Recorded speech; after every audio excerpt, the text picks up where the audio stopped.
Allez, c'est parti. Salut Jocelyn. Bah écoute, t'avais déjà de belles bases en termes de projectiles, en termes d'alignement, même en termes de propulsion. Donc en fait, on va construire à partir de là.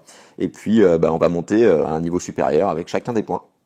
Donc le premier point, on va aller dans l'ordre. On va partir du corps projectile pour aller vers la propulsion et les retours aériens.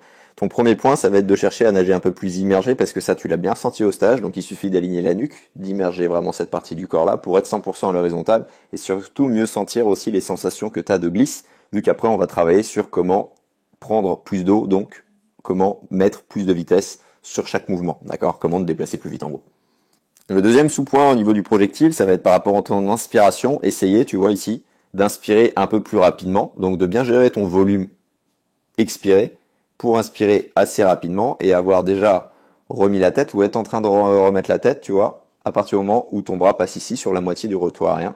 Là, tu es encore en train d'inspirer et seulement là, tu es en train de remettre, tu vois. Donc c'est un peu tard. Donc l'idée, c'est de te réimmerger. C'est pour ça que je mettais ça dans le projectile aussi. Le premier sous-point, c'était t'immerger. Le deuxième, c'est d'inspirer vite pour pouvoir te réimmerger rapidement et donc te replacer le mieux possible, le plus rapidement possible, avant, ou en tout cas avant de tirer si possible, sur ton bras, donc avant de recréer de la vitesse, vu que l'inspiration, c'est un temps mort moteur, donc tu perds, plutôt, tu perds forcément un peu de vitesse. Donc justement, pour recréer de la vitesse, on va passer sur le premier point, le catch, qui va être le plus important, parce que tu arrives à pousser de l'eau en arrière, et le catch t'a vraiment aidé à mieux sentir les choses, et tu vas voir tout de suite ce que ça donne. Allez, c'est parti, donc vidéo du haut, celle du matin, vidéo du bas, celle après le travail de catch et d'appui. Donc à gauche, il est peut-être un tout petit peu moins bien construit qu'à droite, mais par contre à droite, là quand on voit ce qui se passe sur la vidéo du bas, ça c'est vraiment sympa, c'est vraiment costaud. Donc on est ok, on est en catch strict, donc on cherche à faire le mieux possible. Mais tu vois, par rapport au bas, par rapport au haut, pardon, de la vidéo, où tu as le coude qui recule, où tu as le coude qui tombe un peu, clairement, c'est beaucoup mieux, tu vois. Ça, c'est clair et net. Même si là, à la fin de poussée, tu arrives à bien le faire là-haut. Mais l'idée, ça va vraiment être de chercher à maximiser ça, d'accord? Et ensuite, à essayer de faire ce que tu as bien ressenti aussi, cette poussée-là, regarde, superbe. Cette poussée, main, cuisse, bras, corps. Donc, on va replacer tout ça. Avec le travail, exactement le même travail que ce qu'on a fait sur la journée. C'est juste qu'il va falloir répéter et ensuite automatiser au fur et à mesure. Donc ensuite, troisième et dernier point, il va être sur ton retour aérien. Donc aussi bien au niveau spatial qu'au niveau rythmique. Parce que regarde, tu vois, le retour passe sur le côté. Je pense qu'il y a bien moyen d'optimiser ça avec un meilleur retour vers l'avant plutôt que d'avoir un retour, la main qui part vraiment à l'extérieur et qui revient là à chaque fois.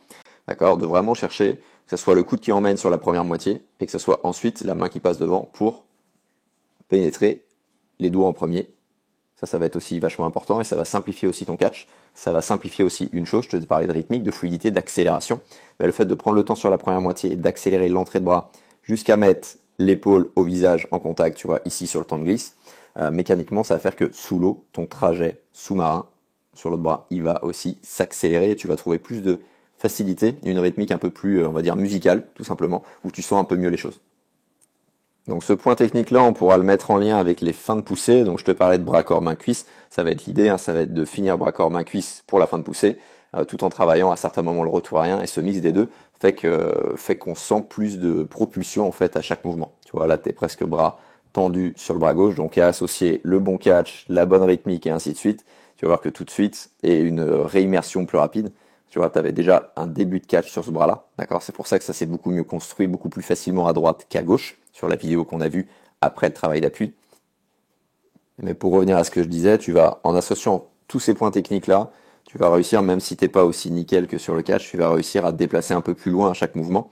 Donc forcément, tu vas aller plus vite et tu dépenseras pas plus d'énergie, voire à un moment donné, tu vas réussir à en dépenser moins qu'actuellement. Et de toute façon, c'est tout à fait l'idée. De toute façon, mieux on nage, moins on peut dépenser d'énergie. Et du coup, toi qui fais du swimrun, du coup, tu as encore plus d'énergie pour envoyer en course à pied. Donc voilà, Jocelyn, tes points techniques. Ça veut pas dire que tu peux pas travailler tes muscles expiratoires.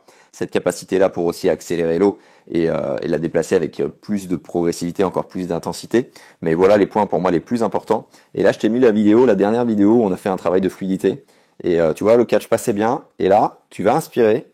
Et c'est là où ça a tendance à encore plus fuir. Donc à un moment donné, après avoir réussi le catch sans trop inspirer, parce que c'est le niveau 1, il faut faire très très simple au début, il faudra faire vraiment les focus sur, avant d'inspirer, prendre le temps aussi de prendre cet appui-là devant, avant de tirer, même si ça décale du coup un peu ton timing inspiratoire par rapport à d'habitude. Mais l'idée c'est ça, tu prends le temps devant, comme ça tu peux vraiment créer encore plus de propulsion avant ton inspiration et donc avoir encore plus, on va dire, de temps de glisse. Et vu que tu travailles cette capacité à inspirer plus rapidement, je t'avais dit dans le premier point au niveau projectile, ça va te servir en fait à te donner un peu plus de temps dans un premier temps et ensuite à muscler tout ça pour inspirer de plus en plus vite. Donc voilà, je t'envoie tout ce qu'il faut et puis continue comme ça, t'as ressenti plein de trucs et t'as amélioré plein de choses, donc il suffit de répéter maintenant. Allez, ciao Jocelyn. Si toi aussi tu cherches un crawl vraiment plus en glisse avec un exercice que recommandent les milliers de triathlètes qui l'utilisent en ce moment, l'exercice de la paume magique, je te mets le lien en description, lien vers une semaine d'entraînement offerte avec 3 exercices en vidéo dont la paume magique. Je te laisse découvrir tout ça et je te dis à très vite.